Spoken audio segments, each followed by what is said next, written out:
Áudio teste, está ouvindo certinho? O Luiz está falando que está ok aqui. Tem que ver se está todo mundo ouvindo. 5 minutos?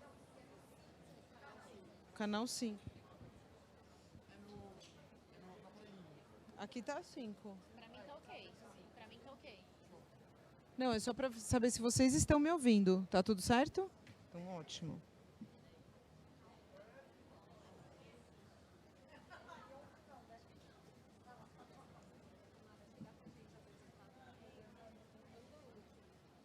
Não dá. Pra não ficar presa.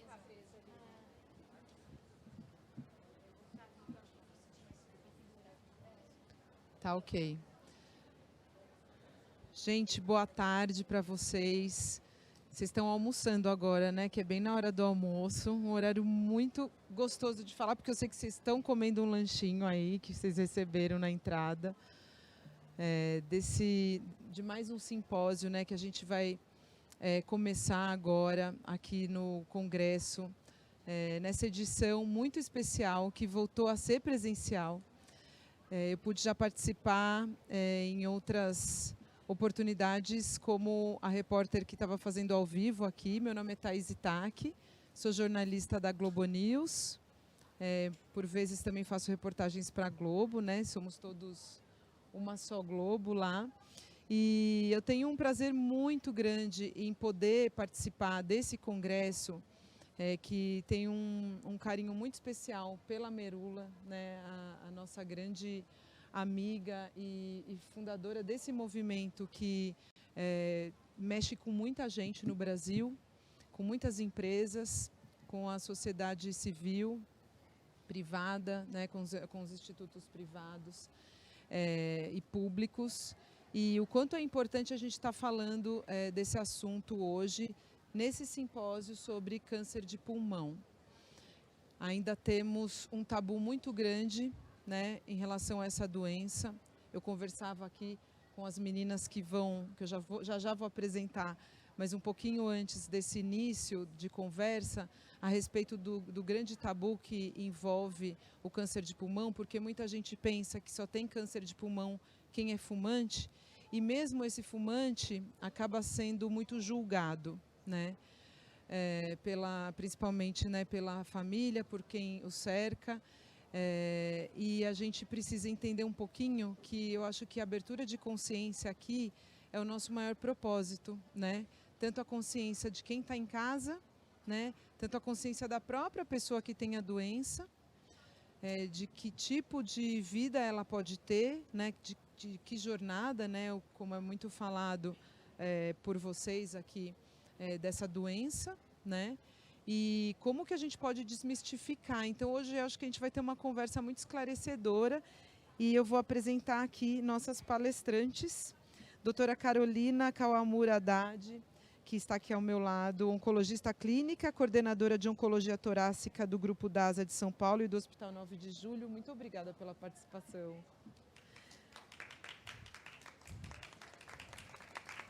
Vai nos esclarecer muita coisa e nos apresentar aí muitos dados. Tamara Teixeira, enfermeira oncologista, doutoranda da Unifesp, membro fundadora da Abrenfo, membro do Comitê de Enfermagem da Abrale, membro da Oncology Nursing Society e Global Citizen da International Society of Nurses in Cancer Care. Muito obrigada pela sua participação aqui com a gente também, Tamara. Quero conhecer muito esse trabalho lindo que você faz. E, por último, temos Cláudia Lopes, que é nossa grande paciente de câncer de pulmão há 8 anos, servidora pública aposentada, corredora amadora e peregrina, voluntária do Instituto Oncoguia, e que vai aqui trazer a humanização que a gente precisa, né? Ela vai trazer aqui a experiência na pele, né? E eu te agradeço muito também pela participação. E eu espero poder aqui dividir um pouco também desse meu amor pela saúde. Já fiz muitas reportagens relacionadas à saúde pública no Brasil, também relacionadas ao tema do câncer, de cuidados paliativos, né, de tratamentos preventivos. Hoje estudo muito desenvolvimento humano. e fico muito feliz com essa oportunidade, porque eu acho que a gente também pode falar de uma prevenção que também vem de dentro, né? Da gente falar da gente, né? Do que a gente precisa para também, muitas vezes, não fazer com que a doença chegue perto. E se chegar, com que a gente tenha a humanidade suficiente para viver essa jornada, né? Com muito amor, muita responsabilidade e com a parceria aí de muita gente que entende do assunto. Então, eu vou primeiro passar a palavra para a doutora Carolina Kawamura Haddad, que vai fazer uma apresentação para nós aqui e a gente vai continuar aqui a nossa conversa. Mas só para dizer o que você vai fazer, dar um breve resumo, porque a gente faz esse resuminho com as três e depois já começa a sua apresentação. Obrigada, Thaís. É uma honra, como médica, participar de um evento como esse. Eu acho que tudo que a gente faz só tem sentido se a gente pode oferecer algo de bom para o outro, né? Acho que é para isso que a gente vive, para isso que a gente estuda. E então, obrigada. Eu sou oncologista clínica dedicada a cuidar de pacientes com câncer de pulmão e outros tipos de tumores do tórax, e faço isso desde 2010. Muito obrigada. Agora a Tamara vai falar um pouquinho rapidamente o que ela vai trazer aqui nessa conversa. Oi, gente, boa tarde. Também gostaria de agradecer a oportunidade de estar aqui com vocês hoje. É sempre uma grande alegria poder vir, trocar boas práticas, trocar esse conhecimento. Afinal de contas, de que vale uma boa prática ou um grande conhecimento se não for para ser disseminado, né? Então, a oportunidade de vir aqui e falar de algo que eu gosto tanto, que é de cuidar de pacientes, e especificamente com câncer de pulmão, então, para mim, é uma honra. E hoje nós vamos falar brevemente, então, né, de como nós, enfermeiros, podemos olhar para essas pessoas com câncer de pulmão e o que a gente pode fazer para ajudar esses pacientes a caminharem ao longo dessa jornada. Então, falar um pouquinho do quebra-cabeça que é um câncer de pulmão, que é essa jornada, e como os navegadores de pacientes em enfermagem podem ajudar os pacientes. Obrigada por enquanto, Tamara. Muito bacana essa experiência que você vai dividir com a gente. Isso que você disse, né? O que adianta a gente ter o conhecimento e não disseminar? Então, é muito importante congressos como esse e também a participação de pessoas como vocês que aceitam, né? E com o coração aberto aí trazer a experiência que vocês vivem todos os dias. E a Cláudia, dá um spoiler aí, Cláudia, do que você vai contar pra gente.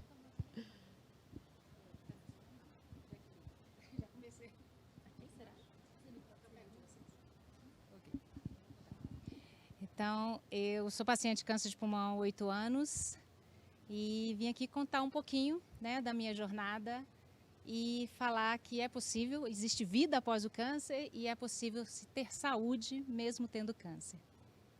Muito obrigada, viu, meninas? Então, portanto, continuem com a gente porque vocês vão se surpreender aqui com as histórias. Vamos começar então com a doutora Carolina, que vai trazer um pouco do panorama do câncer de pulmão no Brasil, um pouco da experiência dela e vai nos esclarecer muito desse universo que a gente precisa estar por dentro e saber quais são os passos aí que a gente precisa... Antes, eu esqueci rapidamente, aqui a gente tem uma enquete. Desculpa aí, gente, uma pessoa que errou no roteiro, mas a gente tem uma enquete que vocês, quem quiser participar, vai ser bem legal, porque a gente vai ter aí uma espécie de entendimento e de análise do que vocês conhecem ou não. Então, tem esse QR Code que vocês podem apontar o celular e vão responder o seguinte: você já ouviu falar em teste genético para o câncer? Sim ou não? Então, vocês apontem aí o celularzinho de vocês no QR Code para responder essa enquete para a gente, tá bom? Agora foi, né? Posso passar para a doutora Carolina. Dá mais um tempinho aqui.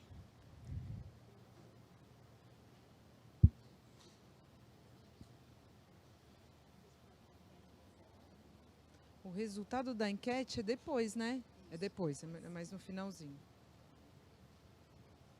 Vou fazer a enquete aqui também, gente.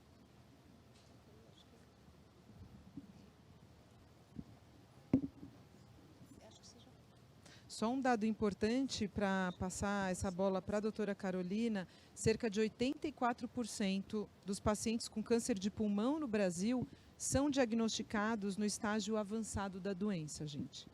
Então, olha a urgência de se falar desse tema.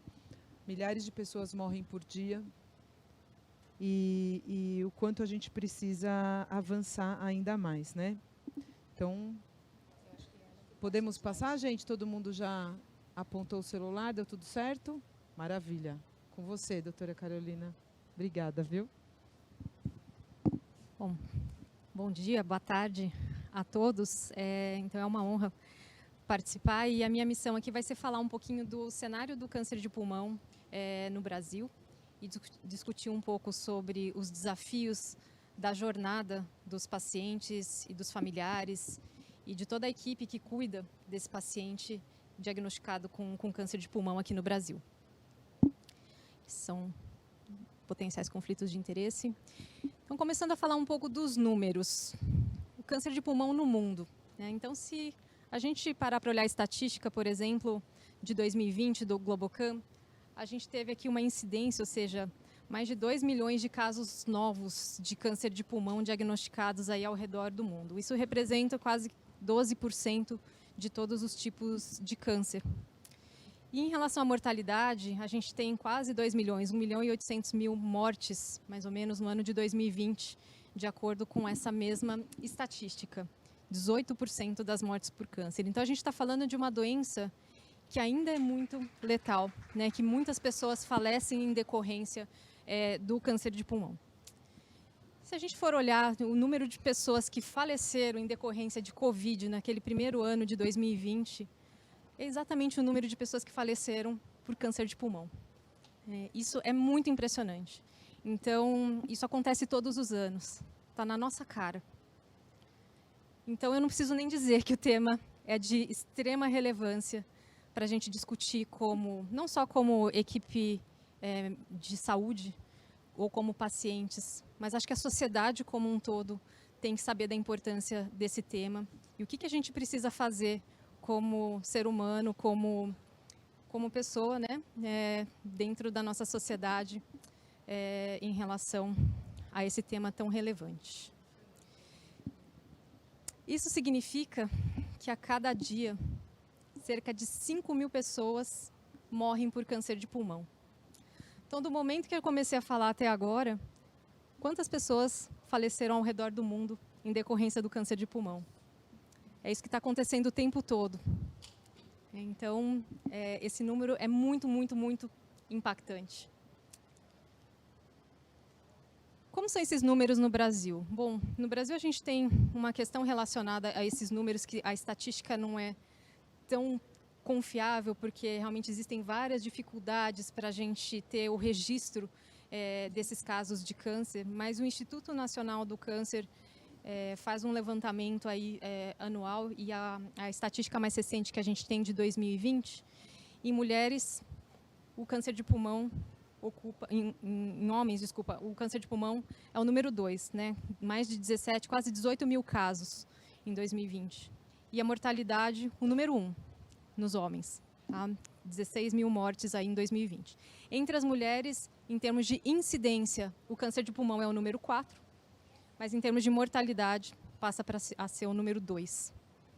Então, de novo, a gente tem esse problema. E por que isso acontece? Por que tanta gente morre do câncer de pulmão? Será que a doença é sempre ruim? Será que são aspectos relacionados somente à doença? Eu diria que a doença em si, a biologia da doença tem participação nisso, mas a gente tem uma questão que aqui no Brasil e no mundo todo também, mas aqui no Brasil a gente tem essa questão muito relevante que o diagnóstico é tardio. 66% a 94% dos casos, de acordo com uma publicação de um colega oncologista e do grupo dele, que inclusive ele trabalhou no INCA há muitos anos, o Dr. Luiz Araújo, ele fez um levantamento em instituições públicas e instituições privadas aqui no Brasil, e esse foi o número, 66% a 94% dos pacientes sendo diagnosticados em estadios mais avançados. E por que será que isso acontece? Né? Então, vejam só que uma das razões para esse fenômeno é que nódulo no pulmão, ele normalmente não provoca nenhum tipo de sintoma. Quando esse nódulo ele é pequeno, o pulmão é uma estrutura, é um órgão em que a gente não tem inervação. Então, o pulmão não dói. Às vezes, a gente pode ter lesões pulmonares que às vezes nem são tão pequenas e a pessoa não tem absolutamente qualquer sintoma relacionado a um possível câncer de pulmão. Somente quando esse nódulo cresce, quando essa lesão aumenta de tamanho, comprime alguma estrutura, comprime a via aérea, envolve um vaso sanguíneo, é que a pessoa vai ter algum sinal, um sangramento, ou uma tosse, ou uma dor quando atinge a região da pleura, que é a membrana que reveste o pulmão. Essa sim tem uma inervação. Mas o pulmão em si, aquela área que faz as trocas gasosas, realmente a gente não tem nenhum tipo de influência ali para ter algum sintoma. E muitas vezes os pacientes acabam tendo o diagnóstico do câncer de pulmão por um sintoma da metástase. Então, às vezes, a pessoa tem uma dor nas costas, e aí quando vai ver, isso já é uma metástase de um câncer que nasceu no pulmão, sem a pessoa ter tido qualquer desconfiança de que alguma coisa estava errada no pulmão e que esse era o sítio original da doença. E o tamanho é um fator prognóstico. O que significa isso? Quanto menor a gente diagnostica, melhores as chances em termos de um tratamento mais efetivo. Esse é um dado do internacional mostrando que tamanho tem uma correlação direta com a gravidade da doença, né? Então, se vocês olharem essa primeira curva de cima, na verdade, o que significa, né? Aqui a gente tem na vertical a porcentagem de pessoas vivas e na horizontal o tempo, anos após, por exemplo, uma cirurgia. E a curva mais alta ali representa os tumores de até 1 centímetro. A possibilidade de sobrevida em 5 anos desse grupo, diagnosticado com câncer de pulmão de até 1 centímetro, aqui no banco de dados é de 90%. Se a gente tem um tumor entre 1 e 2 centímetros, essa perspectiva cai para 83%. Então, de modo geral, a cada 1 centímetro, a gente tem mais ou menos 10% de incremento na taxa de mortalidade em 5 anos. Acho que essa seria a maneira técnica de representar isso. O que é que significa? Que a gente precisa tentar fazer o diagnóstico quanto antes. E que cada centímetro, cada milímetro que esse tumor aumenta, isso pode sim ter um impacto em termos das chances que a gente tem de um tratamento efetivo. A outra pergunta, a Thaís comentou um pouco. Quem pode ter câncer de pulmão? Quem aqui acha que está isento desse risco? Quem acha que não, né? Quem poderia ter esse câncer de pulmão? Vou passar esse vídeo e depois a gente conversa um pouquinho sobre ele.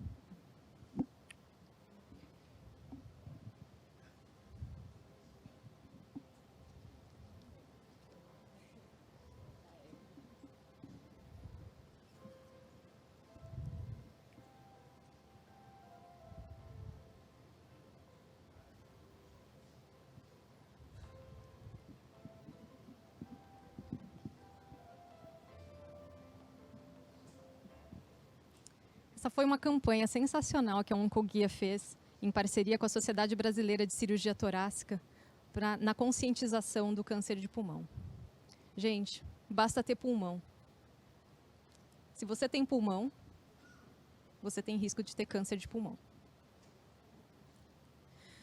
É claro que o cigarro ainda é o principal fator de risco. O cigarro tem sim uma participação muito importante, né, nesses pacientes, né, 80% dos pacientes têm um histórico de tabagismo. Mas a gente sabe que o não fumante também pode ter câncer de pulmão. E a gente vai ter oportunidade de discutir um pouco mais sobre isso, mas a gente aponta o dedo como sociedade, né, como se o paciente com câncer de pulmão tivesse culpa desse diagnóstico por ter fumado. Então, acho que a gente tem muita responsabilidade de trabalhar nisso. O não fumante também pode ter câncer de pulmão. E ninguém fez nada de errado, né? A doença está aí, a gente tem que encarar. Bom, Aqui eu vou passar um pouco rapidamente, o tratamento depende do estadio, quer dizer, se a doença está mais localizada, se a doença tem um comprometimento com metástases, tudo isso vai direcionar se eu preciso de tratamento com medicamentos, com cirurgia, com radioterapia e assim por diante. E é claro que precisa ser feita toda uma avaliação para detectar a extensão da doença. O tratamento também depende do tipo histológico, ou seja, quando se faz uma biópsia, aquilo que o patologista olha na lâmina, isso é determinante para vários tipos de tratamento. E a maior parte dos tumores de pulmão são desse tipo tal não pequenas células, e desses cerca de depende um pouco da estatística, né, de que a gente olha, mas a grande maioria seriam adenocarcinomas. Então, o adenocarcinoma de pulmão é o principal tipo de câncer de pulmão maligno. E o tratamento, principalmente nesse subtipo adenocarcinoma, depende do tipo molecular. O que é tipo molecular? Então, acho que é muito importante a gente falar um pouquinho sobre essa questão genética, que foi até a pergunta da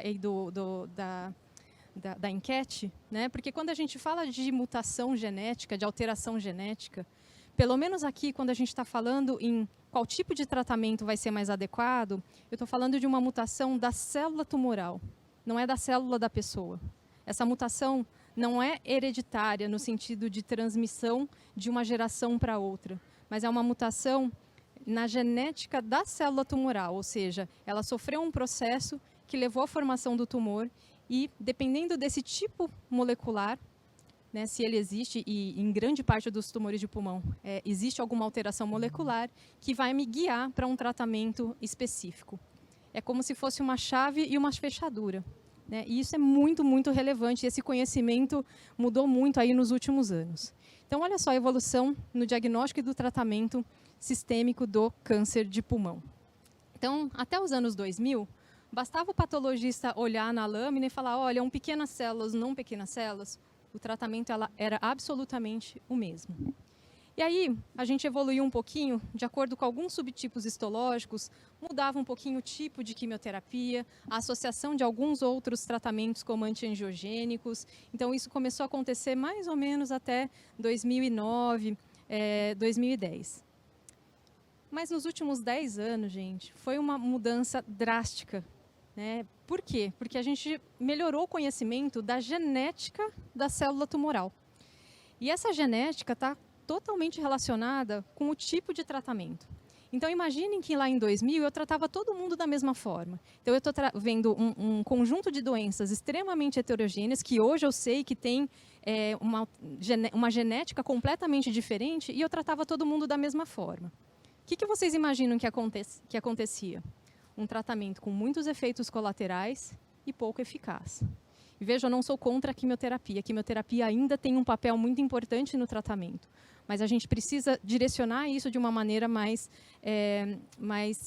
inteligente aqui. E a ciência desenvolveu tudo isso e todo esse conhecimento, né? Então, hoje, a gente sabe que o câncer de pulmão tem nome, tem sobrenome, e de acordo com essas alterações moleculares, com o estudo da genética da célula tumoral, a gente consegue fazer as melhores escolhas em termos de tratamento.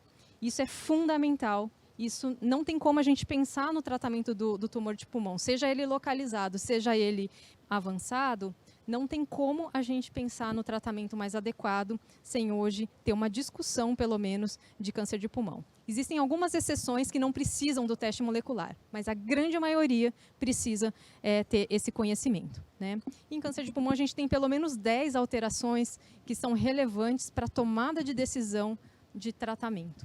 Tá? Então, realmente, isso é extremamente importante. E aí eu coloco para vocês qual que é a jornada do paciente diante de tudo isso que eu comentei. Então, imagine que esse paciente, às vezes, demora até para ter os sintomas, se é que tem algum. Às vezes, ele vai fazer um exame e, nesse exame, tem um achado incidental de um nódulo pulmonar, né? Então, às vezes, o cardiologista pediu um check-up para olhar a coronária e, nesse exame, viu-se um nódulo pulmonar e pode ser que o diagnóstico venha daí, né? E aí, esse paciente vai eventualmente procurar um clínico, um pronto-socorro, enfim, dependendo do que acontece, dependendo do tipo de sintoma. E somente depois é que ele vai conseguir realizar exames, até para saber qual é a extensão da doença. E aí, finalmente, então, chega ao especialista. E aí vocês vão imaginando só a linha do tempo, o relógio correndo aqui, com tudo isso acontecendo. E aí você vai fazer uma biópsia para tentar ver primeiro qual é o tipo de tumor, se precisa de teste molecular ou não. Se a gente vai fazer, a gente precisa esperar o resultado desse teste molecular para definir o tratamento. Uma vez definido o tratamento, se eu tenho um convênio, eu vou pedir autorização para o convênio, para esse tratamento, e assim por diante.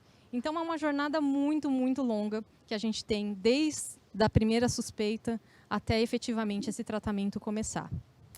E a gente tem 2 mundos aqui no Brasil, né? Então, eu acho que esse tema é bastante espinhoso e a gente vai ter oportunidade de discutir, mas a questão de o que acontece no público e no privado, já que a gente tem acessos tão diferentes. E aí eu vou comentar rapidamente desse estudo que foi feito pelo grupo latino-americano de oncologia, né, em combinação com o grupo brasileiro de oncologia torácica, do qual eu tenho a honra de fazer parte também, avaliando pacientes com câncer de pulmão com metástase cerebral. O que aconteceu no ambiente público e o que aconteceu no ambiente privado. Esses pacientes chegaram com lesões maiores, com mais sintomas, demoraram mais tempo para fazer o diagnóstico e tiveram uma menor sobrevida no sistema público quando comparado com o privado. Então, eu só vou deixar essa informação, que acho que aqui é um ponto de bastante reflexão do que nós, como sociedade, podemos fazer para reverter esses números. Então, as mensagens que eu queria deixar para vocês é, primeiro, qualquer pessoa pode desenvolver câncer de pulmão. Quanto mais precoce o diagnóstico, maiores as chances de cura. O conhecimento sobre a doença e o tratamento evoluíram muito nos últimos anos, mesmo para aquelas situações em que a cura não é uma possibilidade. O diagnóstico mais adequado e também o acesso, porque não adianta a gente ter só o diagnóstico, a gente tem que ter o acesso ao tratamento mais adequado, mudam completamente a história natural da doença. A gente tem mais cura, sobrevida mais longa, melhor qualidade de vida. E a informação é a principal ferramenta para a transformação, e é por isso que nós estamos aqui reunidos. Muito obrigada. Muito obrigada, doutora Carolina. Nossa, é incrível poder saber de tudo isso, é impressionante, né? A gente fica apreensivo, principalmente, né, nesse último slide que você passou, né, da diferença ali do tratamento público e privado, né, aperta o coração. E eu acho que isso traz esse estudo que vocês fizeram, essa pesquisa. Por aí a gente vê, né, o quanto é importante a gente ter pesquisa no país, né? O quanto a gente tem que pressionar cada vez mais para que isso seja feito, porque isso nos dá dados importantíssimos para a gente conseguir trabalhar. Então, eu te agradeço muito e eu sei que a doutora Carolina vai poder conversar depois com as dúvidas que a gente tiver aqui, porque eu tive um monte e a gente vai estar aqui para isso. Agora eu vou passar para a Tamara, que vai falar assim, uma coisa que eu achei tão incrível quando ela me contou que ela é uma navegadora, uma enfermeira navegadora. Falei, poxa, eu quero contar essa história, então a gente vai combinar mais para frente do que essa enfermeira faz, né? De que tipo de navegação nessa jornada aí do paciente. Então, por favor, fique à vontade para falar um pouco do que você vai trazer hoje para cá. Isso, mas um bom ponto de partida é que o enfermeiro navegador, ele não navega navios mesmo, tá, gente? Mas outros, né, navegam em outras dimensões, rios, né? Em outras jornadas, em outros destinos. Então, o passador está com... Obrigada. Então, vamos lá. Então, eu recebi a missão, a difícil missão até, mas muito prazerosa de falar. Que o câncer de pulmão em estadio precoce, ele tem um nome e um sobrenome. O que será que isso quer dizer, né? Qual o impacto disso? Então, esses são meus potenciais conflitos de interesse. E para falar sobre esse tema, nós vamos passar um pouquinho, então, vou falar um pouquinho para vocês sobre um quebra-cabeça que compõe o câncer de pulmão, uma analogia bonitinha que eu trouxe para vocês, sobre a importância de ter uma equipe multidisciplinar no cuidado dessas pessoas com câncer de pulmão, qual que é o papel, então, do enfermeiro navegador nessa jornada e o que significa, finalmente, ter um nome e um sobrenome para esse câncer de pulmão. Eu trouxe essa figura bonitinha que foi feita pela Aliança do Lung Ambition em parceria com a Academia de Enfermeiros Oncológicos e Navegadores de Pacientes dos Estados Unidos, que eles trouxeram alguns temas importantes para garantir um cuidado de qualidade para a detecção precoce do câncer de pulmão e tratamento do câncer de pulmão. E fiz algumas substituições mexendo com essas pecinhas desse quebra-cabeça. Então, eu costumo dizer que nós só podemos prover pessoas com câncer com cuidado de qualidade, favorecer um diagnóstico precoce, se eu tenho uma cooperação de diferentes profissionais especializados, porém com saberes complementares, e que eles têm que ter um mesmo objetivo, que precisa ser o melhor tratamento para essas pessoas com câncer de pulmão, visando sempre uma melhor eficácia, mas tendo sempre o paciente no centro do cuidado. Significa olhar para esse paciente na sua completude, em todas as suas dimensões, e tentar, junto com essa equipe multiprofissional, suprir a maior parte das necessidades que essa pessoa vai ter e pode ter ao longo dessa jornada. Bom, e como que é essa jornada, né? A doutora Carol já trouxe para a gente mais como essa jornada acontece, já falou sobre a importância do papel do oncologista, do patologista, e a jornada, ela só acontece se ela tiver uma equipe multidisciplinar por trás. E o que essa equipe multiprofissional é? Ela é uma equipe desses profissionais especializados com diferentes saberes, mas que não necessariamente eles vão estar em cada etapa da jornada dessas pessoas. A composição desse time multiprofissional vai depender, então, do tipo de câncer que a pessoa tem, do momento, da fase desse contínuo de cuidados oncológicos que ela se encontra, né? E principalmente das necessidades individuais que essa pessoa tem naquele momento. Então, passando ali pelo momento da suspeita, do diagnóstico, o tratamento ativo, caminhando para uma cura ou uma sobrevivência desse câncer, até por fim nos cuidados de fim de vida, nós podemos ter então médicos generalistas, pneumologistas, oncologistas, radiologistas, patologistas, enfermeiros, paliativistas, psicólogos, assistentes sociais, farmacêuticos, nutricionistas, fisioterapeutas. Então, nós temos um arsenal de profissionais muito capacitados para cuidar desses pacientes. Mas olhando assim para essa carinha dessa jornada, seria bom se de fato ela fosse assim na vida real, organizada, bonitinha, harmoniosa. Infelizmente, não é isso que acontece. Então, diante desse caos de muita informação, de muitos profissionais, de muitas etapas, de vários procedimentos, do desconhecido, surgiu a navegação de pacientes. Então, a navegação de pacientes, ela é uma ferramenta que vem para eliminar barreiras e, dessa forma, melhorar o acesso das pessoas ao sistema de saúde. Ela nasceu nos Estados Unidos na década de 90 e quem criou a navegação de pacientes foi um médico, um cirurgião, o Dr. Harold Freeman, em Nova York, nos Estados Unidos. Ele estava fazendo a residência dele em cirurgia oncológica, em câncer de mama, e percebeu que poucas pacientes chegavam para tratar com ele. Por quê? Porque a maioria das pacientes daquela instituição eram diagnosticadas em estadios avançados, quando não se existe mais possibilidade de operar, de fazer uma cirurgia, e principalmente não há intuito curativo, né? Porque é uma doença que já foi disseminada pelo corpo inteiro. E ele entendeu que nessa população toda, o grande impacto para esse atraso na chegada ao sistema de saúde era o acesso, né? Então, os diagnósticos eram feitos tardiamente, não porque as pessoas não tinham sintomas ou que não buscavam por ajuda, mas elas não conseguiam ser ajudadas. E ele então recrutou um time de enfermeiros, de outros profissionais de saúde, de pacientes, de familiares, para tentar captar essas pessoas, levando rapidamente para os exames, no caso eram mamografias, e fazendo rapidamente uma biópsia, tendo acesso rápido aos diagnósticos.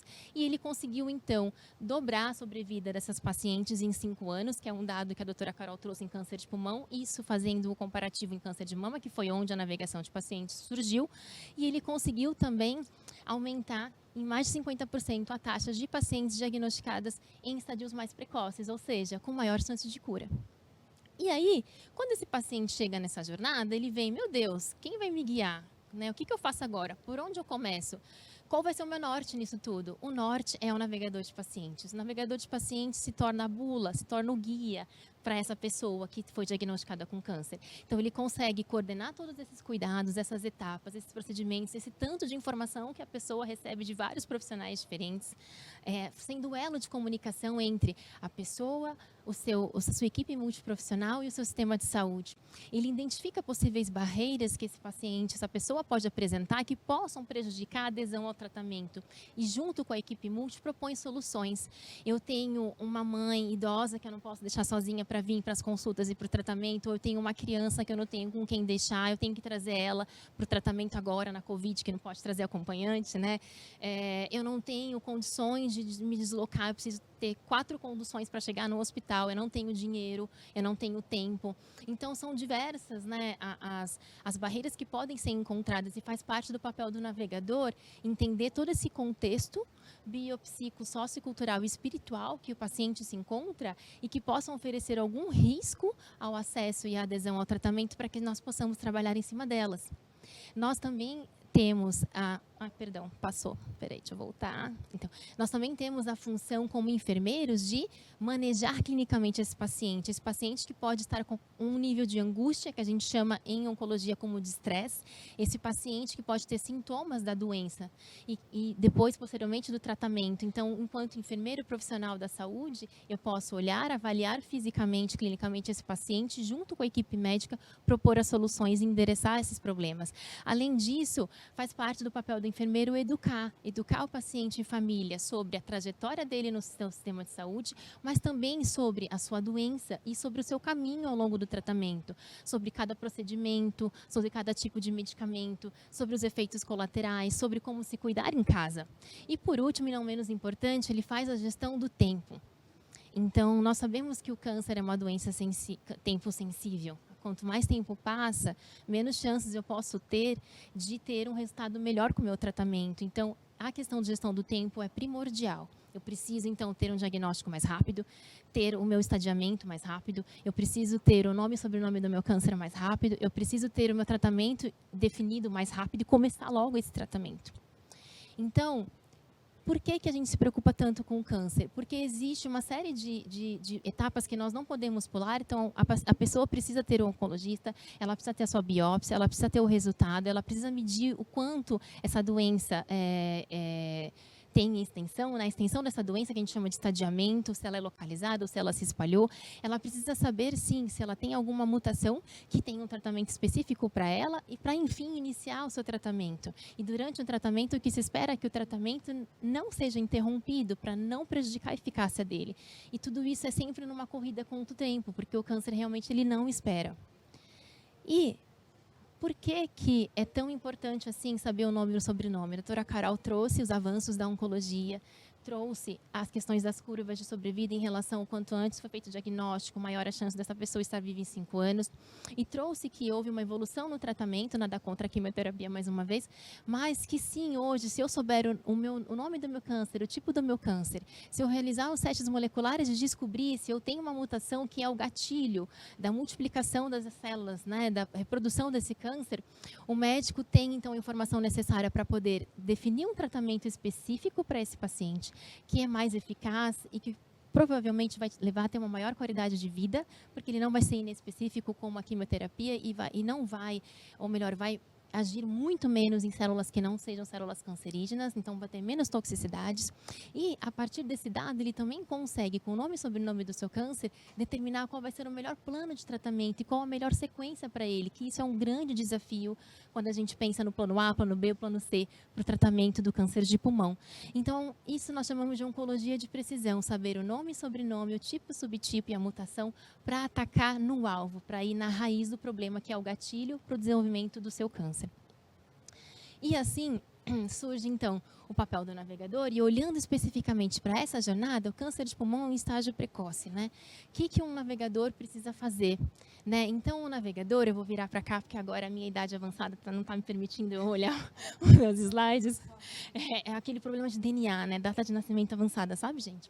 Quando você vai lá fazer um cadastro e você tem que ficar rolando os 1.900 que não chega nunca, então estou nessa fase. Então, assim, a navegação desses pacientes nessa jornada de testagem, ela começa logo após a primeira consulta médica. E esse navegador, ele precisa acolher esse paciente, fazer toda essa avaliação física, toda essa avaliação das barreiras, ao passo que ele também precisa ajudar nas solicitações dos testes moleculares, para eu saber o sobrenome do câncer. Lembra que a gente falou? Tem toda uma logística por trás, que tem documentações, que tem termos de consentimento, que tem um material apropriado para fazer esse exame e ter o resultado. Tem a questão de que eu preciso perseguir prazos e o que um protocolo internacional do Reino Unido traz para a gente é que o ideal é que a gente tenha 3 dias úteis para ter a histologia do tumor, para saber o nome dele, e que eu tenha 10 dias úteis no máximo para ter o resultado das mutações, os testes moleculares, né? E a gente tenta perseguir isso, porque infelizmente essa não é a realidade da maioria, pelo menos não é a realidade de 70% das pessoas com câncer de pulmão que fazem seu tratamento.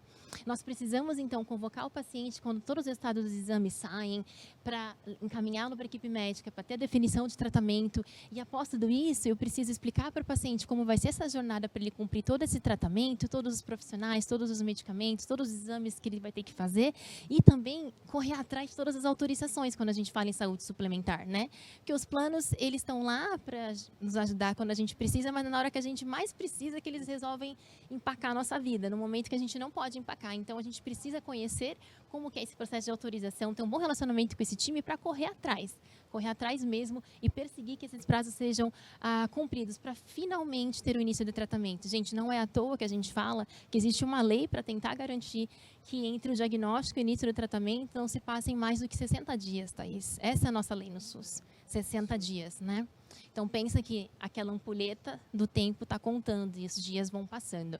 E a gente precisa ainda orientar, então, o paciente e a família sobre todos esses procedimentos, sobre todos os testes e sobre a importância do senso de urgência, porque quando a gente pede essa questão do teste molecular, a gente precisa enviar uma amostrinha do tumor, né, do câncer, para o laboratório. E esse processo, às vezes, não é muito simples, sabe, Thaís? Então, assim, a amostra é do paciente, então, o médico tem que fazer uma cartinha, o paciente vai lá no laboratório, pede, eu quero retirar a minha amostra, ele pega a amostra, leva de volta para o hospital. Aí o hospital tem uma equipe administrativa que faz o cadastro, que pede para o courier, que a gente chama, que é tipo um motoboy especial, né, para transportar material biológico, que ele vai lá para buscar, que ele tem que levar para o endereço correto. Aí a gente tem que checar se realmente chegou no endereço correto. Então, tem uma série de procedimentos e é muito importante que todas as partes envolvidas sejam ágeis. Então, tem a parte da equipe de saúde, da administrativa, tem a parte do paciente também. E a gente, e navegador, fica articulando todo mundo, né? Fica atrás de todo mundo.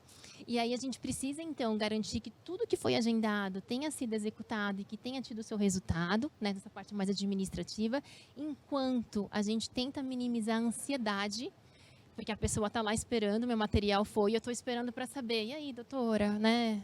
Saiu o resultado, não saiu o resultado, qual que é o sobrenome, qual é o meu tratamento, mas eu fico sem fazer nada até agora, eu estou piorando, olha a minha tosse, olha, eu tossi com sangue, né? Ai, meu ar começou a faltar, aquela angústia toda. Então, enquanto nós conseguimos manejar junto com a equipe multiprofissional esses sintomas todos junto ao paciente, sem eliminar a grande carga que tem daquela angústia, do sofrimento. Aí vem um papel muito importante da psico-oncologia também nisso. Mas, como todo enfermeiro é o louco do amarelinho, a gente sai grifando tudo, se eu pudesse dizer 2 coisas muito importantes que o enfermeiro navegador não pode deixar de ter em mente nisso eu preciso dominar todo o conhecimento da jornada do paciente. Eu preciso saber cada etapa que ele vai passar a partir do momento que ele está com uma suspeita de câncer de pulmão. E eu preciso conhecer o caminho que ele vai percorrer na minha instituição e fora dela, porque só assim eu vou poder ajudar e antever problemas, tá?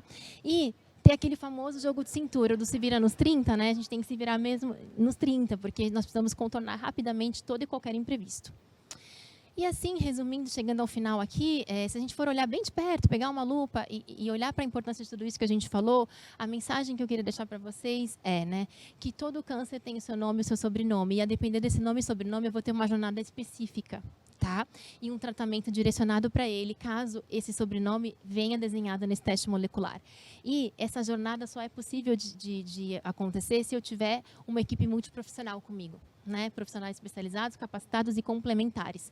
E aí, no meio desse caos todo, o enfermeiro navegador vem costurando tudo, Thaís. E sendo a comunicação, paciente, vem cá, agora é a hora do seu médico. Ah, mas eu tinha uma consulta. Não, primeiro você passa com o médico, depois você vai no nutricionista, depois você vai no psico. Olha, não esquece, tem que visitar o radioterapeuta.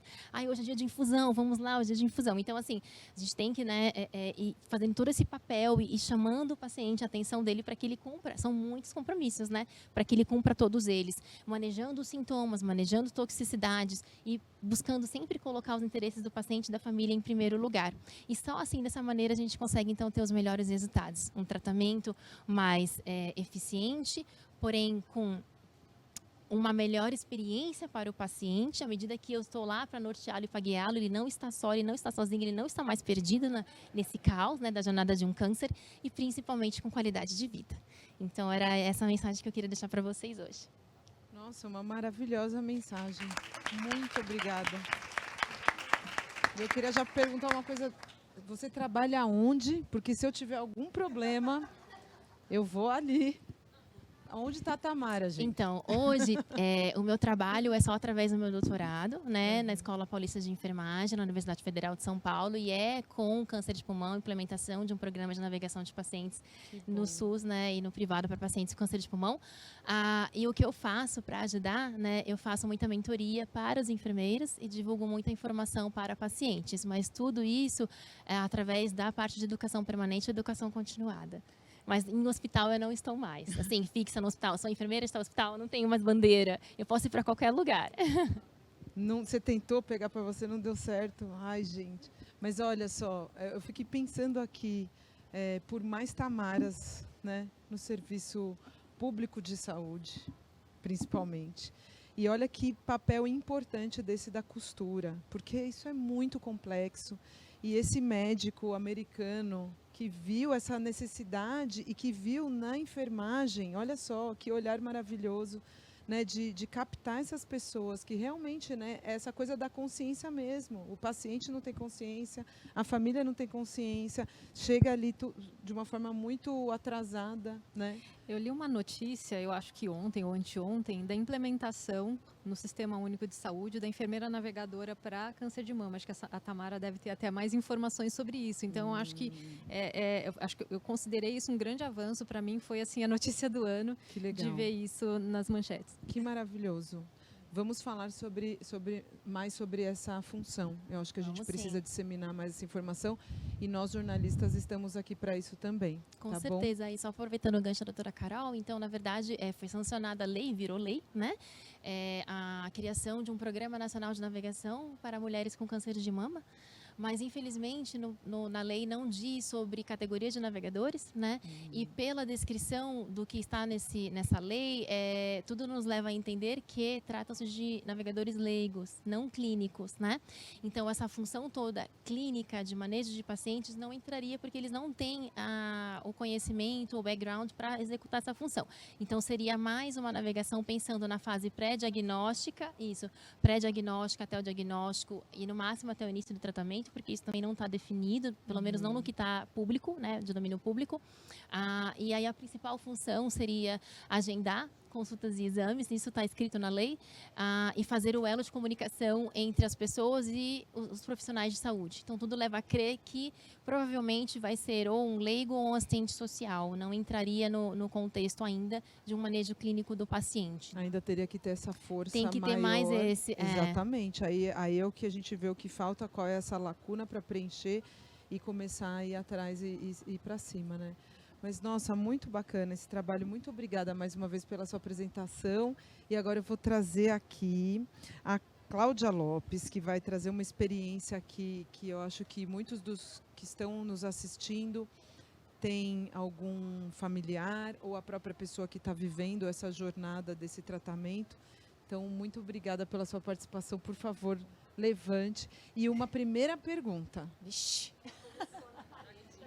Você é fumante? Não. E ela tem câncer de pulmão, gente. Então, olha só a experiência que a gente vai trazer aqui para vocês. Eu tô te ouvindo, pode falar. Tá me ouvindo? Tô te ouvindo. Ok, tá. Não é fumante? Não. Primeiro, eu queria tanto ter tido uma enfermeira navegadora igual você durante todo esse processo, como eu queria. Vamos lá. Em primeiro lugar, já queria pedir desculpas antecipadas. Primeira vez que eu falo com uma plateia. Então, o coração está aqui. Vamos deixar ela mais nervosa, gente. Vou bater muitas palmas. O coração está aqui a 1000, né? Então, vamos lá. Eu descobri o câncer por um acaso, tá? Né, como a doutora Carolina falou. Essa foto aí, né? Eu estou há 8 anos, 2.913 dias e contando. E essa foto é do aniversário de 80 anos do meu pai, 2 dias antes de eu ser internada com fortes dores abdominais. E durante os exames, ao fazer a tomografia do abdômen, pegou a base do meu pulmão. E foram feitos novos exames, né? E no dia seguinte, já tive de cara a visita de um oncologista, dizendo que eu tinha 2 tumores. Um no intestino, que estava provocando uma semi-obstrução intestinal, e um na base do meu pulmão direito. Então, por sorte, ele estava na base do pulmão, né? Porque a tomografia do abdômen não pegaria na parte superior. Um mês depois, né, eu estava fechando o diagnóstico do câncer de pulmão. E em dezembro de 2014, eu fiz uma lobectomia, retirei, né, o lobo inferior direito. Tinha um linfonodo comprometido, não estava tão precoce, era estadio 2B. E eu precisei fazer 4 sessões de quimioterapia. E após o tratamento do pulmão, eu fui investigar o que era o intestino. Fiz uma cirurgia, foi até mais traumática do que a própria do câncer. E era um tumor dismoide, que é um tumor benigno, né, e que não tinha correlação nenhuma, né? E eu sempre falo que Deus me premiou com um tumor benigno para que eu pudesse descobrir aquele que realmente importava. Foi um baque muito grande para minha família, para mim. Eu jamais podia imaginar que eu pudesse ter um câncer de pulmão. Eu acompanhava nódulos no seio, então eu imaginava que se tivesse que ter era de mama. Eu nunca fumei, então eu tinha aquela crença de que eu não estaria ali, não poderia ter isso. Eu sou corredora amadora, eu tinha feito uma prova de 10 quilômetros 15 dias antes de ser internada, sem sentir nada, tá? Nenhuma falta de ar, nada. Sempre fui magra, sempre tive hábitos saudáveis, então, ou seja, eu estou completamente fora de qualquer rastreamento. Nenhum médico em sã consciência ia pedir qualquer exame para mim. Então, se não fosse esse acaso, talvez eu não estivesse aqui contando a história para vocês. Continuei minha vida, né, após o tratamento, voltei a correr e 6 meses após o meu tratamento, 1 ano após a lobectomia, eu fiz outra prova de 10 quilômetros e minha família estava lá, me dando, família e amigos, todo o apoio. E eu fiquei muito, muito feliz porque eu não tive perda respiratória. Então, o meu histórico de corredora influenciou para que eu tive perda de condicionamento, né, em 6 meses, mas não de perda respiratória. Fiquei acompanhando. Em meados de 2016, um marcador tumoral começou a dar, né, sinais de subida. E durante 1 ano e meio a gente ficou acompanhando, nada aparecia nas imagens. Mas já eram os sinais, né, de que um alerta estava ali. E quando foi em janeiro de 2018, houve a recidiva. Agora, múltiplos nódulos, pequeninhos, mas múltiplos nódulos nos 2 pulmões. Inoperável, né, e para a medicina incurável. Novamente, foi um baque, né, para a família. Minha nora é fotógrafa, meu filho mais novo trabalha com eventos também. Eu estou no meu 2º casamento, ia no mês seguinte fazer 10 anos de casada. E meu filho, em 10 dias após o diagnóstico, organizou uma renovação de votos, que foi um 2º casamento. Então, esse aqui é o meu marido, meu grande companheiro, que está aí comigo em todas as horas. E meus 2 filhos lindos, né? Sou privilegiada. Tá? Então, foi como se fosse um 2º casamento. E, a partir desse momento, eu resolvi que eu ia enfrentar com aquilo que eu acho que é mais importante, que é a informação. Então, eu quis realmente entrar fundo, buscar informação, conhecer e participar ativamente de todo o processo. E isso foi muito, muito decisivo, porque por uma insistência e persistência, eu cheguei a fazer 2 sessões de químio mais imuno, porque era o protocolo na época, né, para quem não tinha nenhum tipo de mutação, mas persistimos e eu tenho uma fusão, né, do gene EGFR, que é tratável com terapia-alvo. Então, eu fiz essas 2 sessões e na semana que eu ia colocar o portcard, saiu o resultado. E eu pude trocar para terapia-alvo. E desde agosto de 2018, há 4 anos, eu trato com a mesma medicação. uma medicação direcionada e que tem me dado uma excelente qualidade de vida, que tem me permitido realizar sonhos. Voltei a correr, participei em final de 2019 da Corrida São Silvestre. Eu sou uma dessas aí com esse chapeuzinho bem chamativo. É o meu irmão e minha cunhada que correram junto comigo. Foi um momento muito emocionante também. No ano de 2019, eu me tornei peregrina. Fiz o primeiro caminho de Santiago, como um teste. E é um negocinho que vicia, sabe? E quando foi ano passado, em outubro, né, do ano passado, eu e meu marido embarcamos e fomos para Saint-Jean-Pied-de-Port, na França, e caminhamos quase 800 quilômetros durante 33 dias, tá, de caminhada, e chegamos a Santiago nos momentos mais emocionantes da minha vida, principalmente se tratando de uma paciente de câncer de pulmão, né? Eu jamais imaginaria que lá em 2014, quando eu vi a estatística, né, que eu estaria não só viva após 5 anos, 2019, como eu estaria tendo saúde suficiente para fazer essas coisas. E estar estável, bem, né, me faz sonhar mais. Porque eu acho que a gente não pode, em momento algum, ontem eu estava conversando, né, com uma pessoa que a gente tem que continuar sonhando. Muitos não são sonhos de longo prazo, né? Eu faço sonhos, eu tento realizar sonhos de um exame para o outro. E um dos sonhos sou voluntária do Oncoguia desde 2019 também, é continuar levando informação para os pacientes, né? Pegando na mão daqueles que estão começando agora e dando esperança. Eu pretendo continuar fazendo outros caminhos. Este ano eu fiz um pequeno, de 129 quilômetros só, porque ano passado eu fraturei o meu pé, nada a ver com câncer, por estresse. Porque 800 quilômetros e fraturei por estresse. Eu tive uma bolha e eu acho que eu comecei a compensar porque estava doendo a bolha. E foi muito engraçado, porque eu sigo uma médica que é especializada em dor, e ela tinha comentado que um dos tratamentos para dor é você dar um antidepressivo para melhorar o limiar da dor. Ou seja, a dor permanece, mas o limiar aumenta. E eu caminhei mais de 10 dias com o pé quebrado.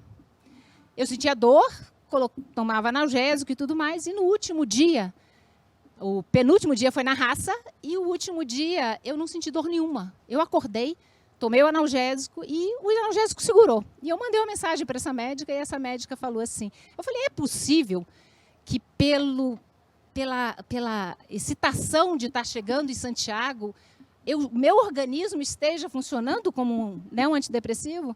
E ela me mandou um áudio e falou assim, você está produzindo tanta endorfina, que é a prima da morfina, que você não vai sentir dor. E eu não senti. Eu caminhei quase 20 quilômetros no último dia sem sentir uma sequer dor. E ela falou, mas quando chegar lá, se prepara, porque a adrenalina vai baixar e você vai sentir dor. Tá? Então, e aí, por causa disso, a gente caminhou pouco esse ano, mas pretendo, se Deus quiser, fazer outros caminhos. Estou treinando agora, que meu pé está recuperando, pretendo fazer uma meia maratona. E a meta é fazer antes do próximo exame. E eu espero conseguir. Tá? Nunca fiz nenhuma meia, né, maratona. Então, espero que eu consiga. E o meu maior de todos os sonhos, que é um a longo prazo, que esse é o meu netinho. Ele tem 2 anos, 2 meses. E eu pretendo viver muito para que ele tenha lembranças de mim. Mas o que depender de mim, e é um agradecimento especial à medicina, né, por ter criado um tratamento que possa, né, me dar essa qualidade de vida. E é isso aí.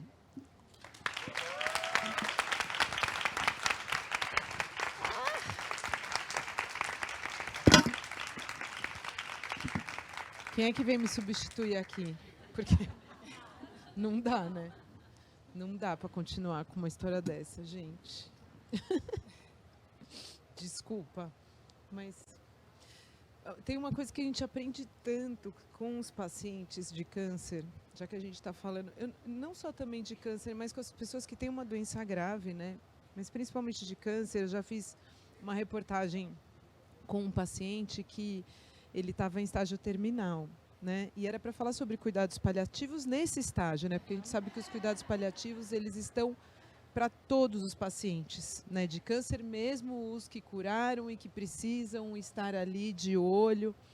E o paliativismo existe para várias outras coisas também. Mas o que a gente aprende muito é quando você conta os dias que você está vivendo, ou quando você... Que é isso, assim, hoje é um dia muito importante. E quando você aprende que hoje é um dia muito importante, é como se a gente se resetasse todos os dias. Então, a gente vai olhar para o outro com a compaixão que a gente precisa trabalhar, a gente vai seguir uma vida com muito mais alegria, muito mais confiança, determinação. Então, vocês nos ensinam demais. Porque, no fundo, né, eu estava conversando sobre esse assunto, a morte, gente, ela vem para todo mundo. É a nossa certeza. Então, a gente está numa jornada. Vocês falam de jornada do paciente, mas todos nós estamos numa jornada que parece que assim, eu que tenho uma doença, talvez possa chegar antes. Sei lá, eu que não tenho, eu posso chegar antes. Não quero, pelo amor de Deus, que eu fique aqui até velhinha e fique com os meus filhos. E agora, isso que você traz é um ensinamento de vida assim, muito profundo. Então, muito obrigada por ter compartilhado sua história. Eu tenho certeza que todos aqui se emocionaram com você. Muito obrigada por estar existindo nesse mundo dessa forma. Viu?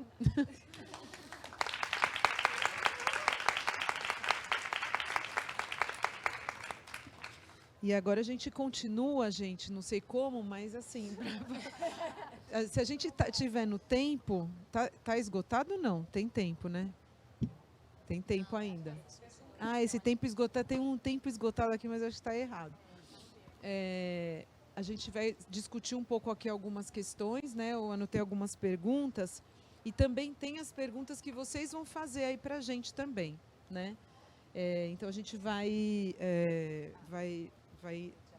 intercalando as perguntas de todo mundo aí. Mas eu vou começar com algumas que a gente anotou aqui no comecinho. Vamos lá. Vamos lá, como é que eu... Aqui. Falando de todo esse cenário, né, doutora Carolina, de câncer no país, eu acho que a gente pode trazer uma questão que me veio assim, de pronto, né? Quais são os desafios que o Brasil enfrenta para ter esse diagnóstico feito em estágio inicial da doença, né? Porque, né, todas vocês trazem isso assim, de que quando que eu descobri, o que eu fiz, né? E qual que é a importância que vocês falaram de ter esse diagnóstico no estágio inicial, mas o que a gente precisa entender ainda como país para que isso aconteça de forma mais efetiva? Thaís, acho que são vários aspectos que a gente precisa discutir para responder uma pergunta como essa, né? Então, acho que primeiro entender que o câncer de pulmão é uma doença extremamente democrática, né? Que pode atingir a qualquer pessoa e é claro que existem fatores de risco e é importante da gente falar, sim, de tabagismo e de estratégias de cessação de tabagismo. Acho que a gente tem que estimular as pessoas a nunca começarem a fumar e trazer informação para aquelas que fumam e ajudar e acolher, né? Eu acho que a gente tem que ter esse acolhimento, né, que é da sociedade, né? Não é só do médico ou da equipe multiprofissional, mas eu acho que a sociedade acho que tem que acolher de certa forma para trazer informação para as pessoas que fumam deixarem de fumar e a gente estimular, né? A gente sabe que a maioria dos fumantes começaram a fumar ainda na adolescência e após o primeiro cigarro a chance disso virar um tabagismo de fato é extremamente elevado. Então a gente tem que educar, resumindo, os jovens e as crianças em relação ao tabagismo. Certamente essa prevenção primária ainda é a principal forma de se evitar que a doença apareça. Mas uma vez que ela apareceu, nunca é tarde para a gente parar de fumar. Agora, um outro aspecto é exatamente como conta a história da Cláudia, que às vezes a gente atira para um lado e acerta no outro, né? Que são os achados incidentais. E eu acho que aí existe uma certa... muitos médicos e muitas pessoas e muitos pacientes deixam passar, falam, poxa, é só um nódulo pulmonar. Tem os dois lados, né? Acho que tem médicos que muitas vezes acabam não valorizando de como deveriam valorizar, por exemplo, um nódulo pulmonar e fazer o segmento adequado e estratégias de investigação para aquilo. Mas tem o outro lado também de pessoas que às vezes têm essa orientação, mas que acabam negligenciando isso por achar que é apenas um achado qualquer, é algo indeterminado, inespecífico, e isso acaba passando. Né? Então, acho que a gente tem que ter um melhor conhecimento em relação à doença inicial. E o outro aspecto seriam estratégias de rastreamento. Né? Então, rastreamento, como a gente tem para mama, por exemplo, eu acho que é muito fácil da gente entender que quem tem mama precisa fazer, né, uma mamografia, enfim, claro que tem indicações precisas em relação à idade de se começar a fazer isso, mas para câncer de pulmão, os dados de rastreamento ainda são direcionados muito para a população de maior risco, que de fato é a população fumante, que corresponde a 80% dos casos. Mas a gente não tem um programa, por exemplo, no país, de rastreamento de câncer de pulmão. Então, hoje tem vários estudos que mostram que se fazer uma tomografia com uma baixa dose de radiação para a população de risco, pode sim fazer o diagnóstico em estadios mais precoces e de modo que a pessoa possa ser curada com em uma proporção maior. Né? Então, esses dados já existem, são dados publicados e de conhecimento de todos aí há cerca de 10 anos, mas muito pouco implementados na prática, e esse desafio não é só do Brasil. Né? Mundo afora são diversos os desafios que a gente tem. Imagina se a gente estava falando do sistema público, se a gente tem dificuldade para fazer um exame de imagem, para entender qual é a extensão da doença, o que diria fazer um exame em massa, né, ou pelo menos para uma população específica, direcionada para a gente fazer a detecção precoce de pessoas que não têm qualquer tipo de sintoma. Né? Então, são muitos os desafios que a gente tem aí pela frente. Eu imagino. Muito obrigada, viu, pela resposta.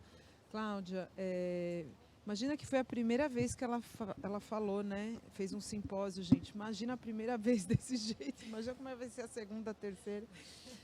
Maravilhoso, mas assim, trazendo um pouquinho dessa sua experiência, né, de como você descobriu, eu acho que é importante você, como a pessoa, né, desse lugar da fala mesmo, passar para quem está ouvindo, da sua experiência, né, como é que elas podem se autocuidar melhor? O que falta para esse start? Assim, eu preciso... Né, ir no médico, porque assim, é isso, eu não sinto nada. Quando eu não sinto nada, tá tudo bem, né? O que você poderia falar para quem está nos ouvindo em relação a esse autocuidado? É assim, é bem complicado, né? Porque eu falo sempre assim, ter hábitos saudáveis, que é o que se prega, né, para todo mundo, tem hábitos saudáveis, não me impediram de ter câncer, né? Mas permitem que ter tido no passado e continuar tendo, tenho essa qualidade de vida que eu tenho hoje. Então, assim, no meu caso, não tinha como, né, prever ou descobrir, né? Como a doutora falou, por sorte eu peguei um profissional que na hora que viu aquele tumor na base do meu pulmão, ele falou, não, tem alguma coisa aí, vamos investigar mais. Não sei se fosse um outro profissional, se daria esse coisa. Agora, eu acho que campanhas como a que o Oncoguia fez esse ano, mostrando para as pessoas que não são fumantes, que elas podem ter, é um autocuidado também. Por quê? Porque agora com o Covid, várias pessoas entraram em contato comigo, e pessoas jovens, pessoas de 30 e poucos anos, que descobriram câncer de pulmão por causa de um acompanhamento de Covid. Teve o Covid, foi fazer a tomografia do tórax e tiveram achados incidentais, mas infelizmente alguns deles já em estágio avançado. Né? Então, o que eu poderia dizer é, se começar a sentir, independente da idade que você tenha, independente de você ser fumante ou não, o primeiro sintoma, uma tosse persistente, que seria até interessante a doutora Carolina falar. É Carolina, não. É Carolina mesmo. Falar quais são os sintomas, né? Não ignore, né, esses sintomas e procure rapidamente se esses sintomas persistirem. Né? Porque eu acho que muita gente, eu sou jovem, eu nunca fumei, então vai ignorando e aí vai descobrindo cada vez em estágio mais avançado. Exatamente. Se você quiser falar desses sintomas já puxando, Sim, a gente aproveitando já esse responde. gancho, né? Então, tem toda a razão, né? Acho que todo sintoma que persiste, ele tem que ser investigado. Não necessariamente isso é câncer, mas isso precisa ser avaliado. Não é normal uma pessoa começar a ter uma tosse e isso nunca melhorar. E a gente fica culpando agora Covid, né? Tudo a gente põe culpa no Covid. Mas, enfim, tosse com sangue, tosse persistente. E até o fumante. O fumante, às vezes, tem uma tosse crônica por conta do enfisema e etc. Mas a tosse muda de padrão. Ela passa a ser ou mais intensa ou com mais secreção, ou acompanhada de dor torácica. Eu acho que esses são os sintomas principais do ponto de vista pulmonar, mas, como eu mencionei, tem muitas pessoas que acabam tendo o diagnóstico ou o alerta, o primeiro sintoma, não relacionado à parte respiratória, mas a qualquer outro, um sintoma neurológico. Tem gente que tem uma dor de cabeça que não melhora e vai descobrir uma metástase cerebral.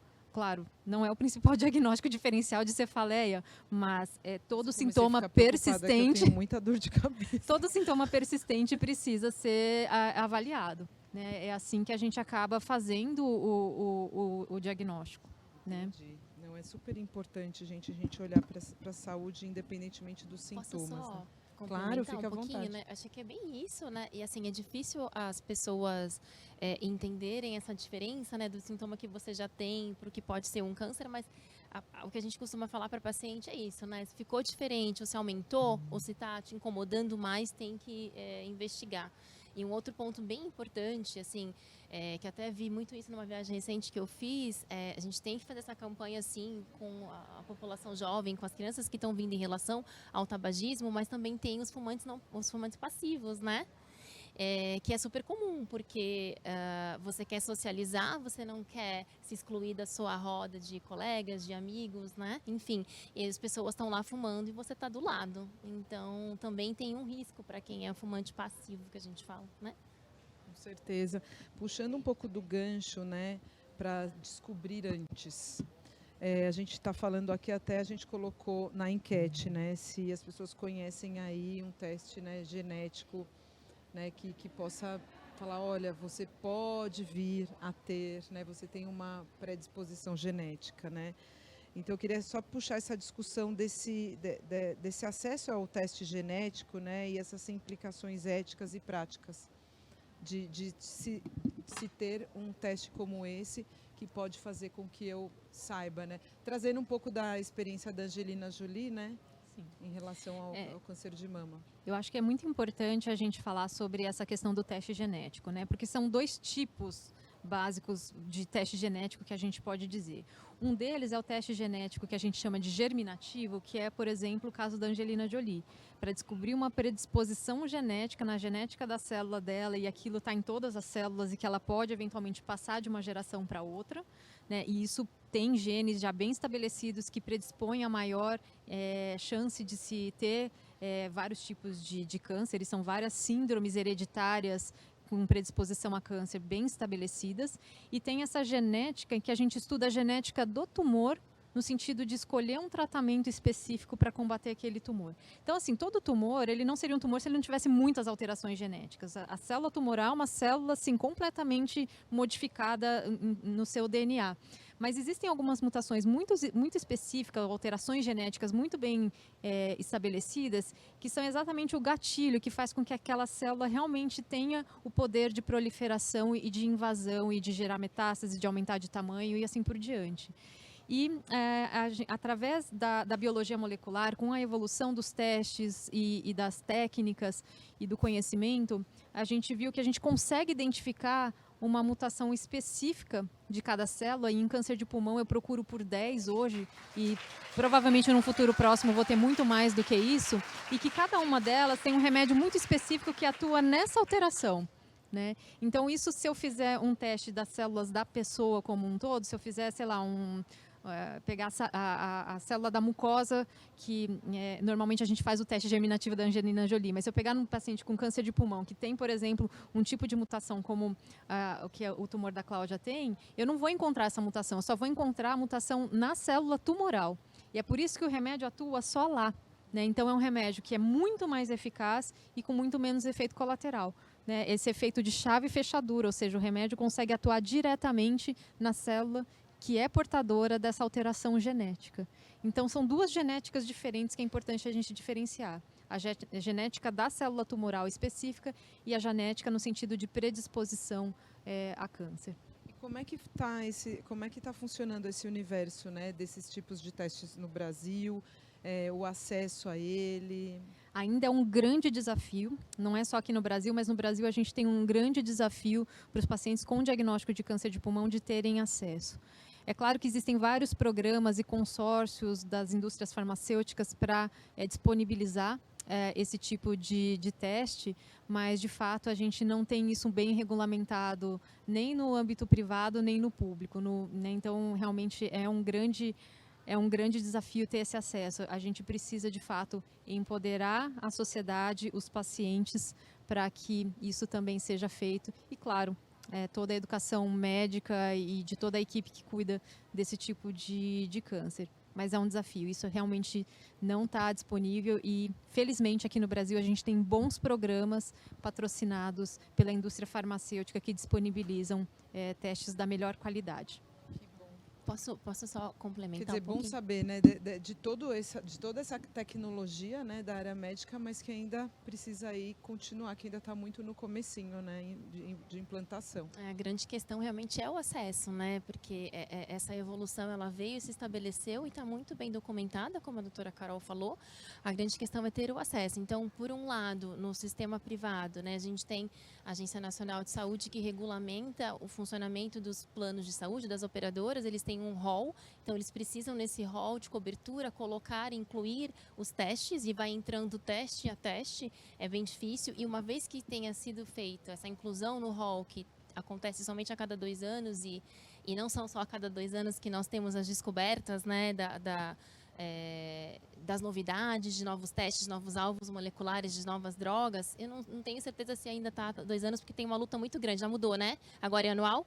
Então, anual, ainda assim, a gente precisa pleitear que seja incluído. Então, existe uma luta, né? Nós convocamos as sociedades, os médicos, todo mundo para ir lá e para falar e para convencer os tomadores de decisão para incluir. E uma vez que eles são incluídos no rol, a gente ainda não sabe muito bem como cobrar o plano, porque se o plano fala que não vai cobrir, para qual instância eu recorro? Eu vou recorrer? Eu vou ter uma resposta? O que isso vai mudar? E lá a ampulheta o tempo está indo embora. Isso acontece no sistema privado, então não é. Então essa coalizão que tem, né, do LungMap aqui no Brasil, várias indústrias se juntaram para fornecer o teste, tem salvado muitas vidas. A gente pode falar dessa maneira mesmo. Entra no outro X da questão, que é o acesso ao tratamento, né? E aí isso pesa muito no SUS. Porque no sistema privado, o paciente pode, de repente, comprar, o convênio pode acabar cobrindo, porque tem o teste positivo para aquela alteração molecular. No SUS, eles falam que testar os pacientes é advogar contra eles mesmos. Por quê? Porque a gente tem a lei orgânica do SUS que diz que o provimento da saúde é direito de todo cidadão e é o dever do Estado. Então, se o paciente é testado, ele tem aquela mutação e todas as diretrizes internacionais dizem que ele tem que ser tratado com aquele medicamento que já existe no Brasil em outros locais, mas não no SUS, ele pode fazer a famosa judicialização, que é entrar com um processo contra o próprio SUS. E a gente sabe que se isso acontecer para todos os pacientes, o SUS nunca daria conta, né? Enfim, é um problema de saúde pública, né? Pelos números que o câncer tem, de casos novos, de morte, mas também pelo acesso, porque o Sistema Único com certeza quebraria se já não é quebrado. E lembrar que cerca de 80% da população não tem acesso a convênios e depende do Sistema Único de Saúde. Por isso que a gente está trazendo isso para, né, para ver qual é a questão da democratização, né, de um teste tão importante, né? Eu queria falar aí agora como paciente, né? E quando eu falei que em 2018 eu resolvi realmente me munir do melhor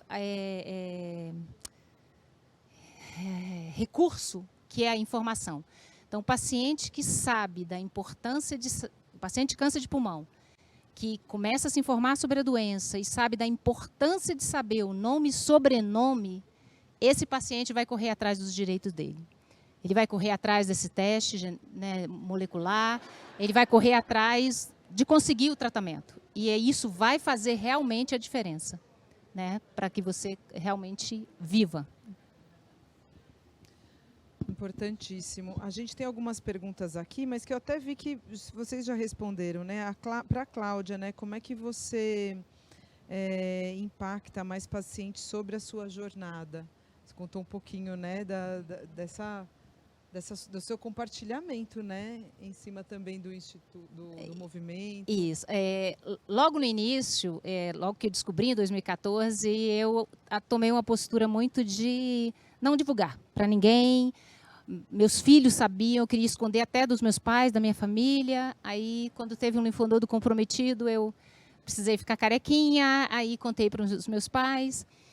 Mas eu não lidei muito bem, né, com a questão de ficar careca, de mostrar para as outras pessoas, não queria mostrar fraqueza, né? E eu só resolvi abrir para todo mundo nas redes sociais quando eu completei 5 anos de diagnóstico, porque era um marco, né? Então eu falei assim, não, se eu estou viva após 5 anos, já com a recidiva, tem que ter um propósito isso. E eu acho que o propósito é justamente dar esperança para os outros pacientes. E eu acho que o impacto é isso, né? Eu fiz algumas lives aí durante a pandemia e alguns pacientes que vêm, tem uma outra voluntária do Oncoguia também, que está muito bem, graças a Deus. Os pacientes que estão acabando de descobrir agora, a primeira coisa que fazem é ir para o Google. E se você olha as estatísticas no Google, você já morre naquele momento. Naquele momento você já vai ali para... Né? E aí, quando encontra, em 2014, quando eu descobri, o que eu mais queria era encontrar alguém que já tinha passado por aquela jornada e estava bem. E não era fácil. Né? Em 2014 não era fácil. E aí, hoje em dia, poder mostrar para essas pessoas, olha, existe, corra atrás, busque, né? Se informe, tome as rédeas do seu tratamento, que sim, tem condições de você ter esperança de vida. Então, eu acho que eu impacto mais nesse sentido de, né, dar esperança. Importantíssimo, né? Você é aquela pessoa que você procurou naquela época e não achou, e agora você é essa para outras pessoas. A gente está chegando no finalzinho, então eu só queria que vocês respondessem de forma mais rápida essa pergunta, que eu achei bem legal, de uma pessoa que está aqui na plateia. Quais ações ou campanhas vocês fariam para mudar o cenário do câncer de pulmão no Brasil? Mas uma coisa assim, tipo, o que mais falta hoje, sei lá, se eu pensar em 2, 3 coisas, o que a gente falaria para ser colocado em campanhas no país? Eu acho que é a informação, né? A informação de que, primeiro, todo mundo pode ter, e a informação de que o tratamento mudou muito e que a gente o paciente tem o direito de saber o nome e sobrenome da sua doença. Infelizmente, se a gente for ver desse universo de 80%, aí acho que poucas pessoas têm essa noção de que poderiam receber um tratamento mais específico e mais eficaz, com menos efeitos colaterais, e que ela poderia ter melhor qualidade de vida no seu tratamento. Com certeza. Tamara, e você? O que você faria na sua campanha? Acho que a conscientização, levar informação, mas algo muito recente do ano passado foi a aprovação do Estatuto da Pessoa com Câncer, né? E lá agora tem os direitos das pessoas com câncer. Não se fala muito sobre isso, então eu acho que é exercer um papel de advocacy mesmo, mostrar que se você tem a informação que você precisa ter o nome e sobrenome do seu câncer, se você conhece o Estatuto e os seus direitos, aí deu match, né? Daí eu vou atrás do que eu preciso fazer para buscar o melhor tratamento para mim. Maravilha. E você, Cláudia? Ai, é difícil, né? Mas eu acho que é mudar um pouco até as próprias campanhas, os filmes, as novelas. Normalmente a pessoa morre de câncer. É isso aí. Entendeu? Top Gun agora, o Val Kilmer aparece acho que 5 minutos no filme para dizer que ele está com câncer e que morreu. Entendeu? E a realidade do câncer mudou. Cada vez mais e mais pacientes metastáticos estão convivendo com a doença como se fosse uma doença crônica. Então, eu acho que a partir do momento que você muda aquela igualdade, câncer é igual a morte, os pacientes se empoderam mais. Então, acho que as campanhas tinham que focar mais nisso, de que câncer não é sentença de morte. Não mais, né? E eu colocaria junto com essas 3 campanhas um olhar específico para o nosso congresso, né? e que o dinheiro para a saúde pública fosse bem compartilhado, fosse bem depositado, bem alocado, e a gente tivesse muito mais oportunidades de colocar todos esses tratamentos, todas essas pessoas, essa equipe multiprofissional, né? Mais campanhas, e é isso que falta muito. Então é isso que a gente espera do próximo governo que vem aí, que daqui a pouco a gente vai saber qual será, e que a gente, né, vai continuar na jornada, todos nós estamos. Eu vou falar então do resultado da enquete. Já tem como dar o resultado da enquete? Vamos lá. Você já ouviu falar em teste genético para câncer? Olha só, 78% já ouviu falar e 22%, é isso? Eu estou cega, não é só você. E 22% não. E olha, gente, isso é muito importante, né? A gente saber, porque essa informação que vocês estão passando aí, muita gente já sabe, mas é isso. A gente precisa desse caminho para ter o acesso, né, mais eficaz. E eu quero agradecer muito vocês, eu adorei conhecer vocês três. É uma conversa que a gente pode ter assim durante muito tempo, né? Muito importante todas as informações. Muito obrigada, gente. Aquelas assim, vocês também vão ter que bater palma desse jeito, entendeu? Daqui a pouco. E eu acho que é isso, trazer humanização para o processo de qualquer área que a gente estiver trabalhando, até no jornalismo, que é a qual eu estou, a gente precisa muito. E o que a Cláudia falou, né? O que a gente mostra na mídia, na televisão, nas reportagens, nas novelas, né? Que isso esteja cada vez mais próximo do real, né? E das pessoas que estão assistindo a gente. Então, muito obrigada a todos vocês que nos assistiram, quem está assistindo online, muito obrigada pelas perguntas. Espero que a gente tenha aí nutrido vocês de informação e que eu tenha feito aí uma costura boa aí com vocês, tá bom? Obrigada, gente.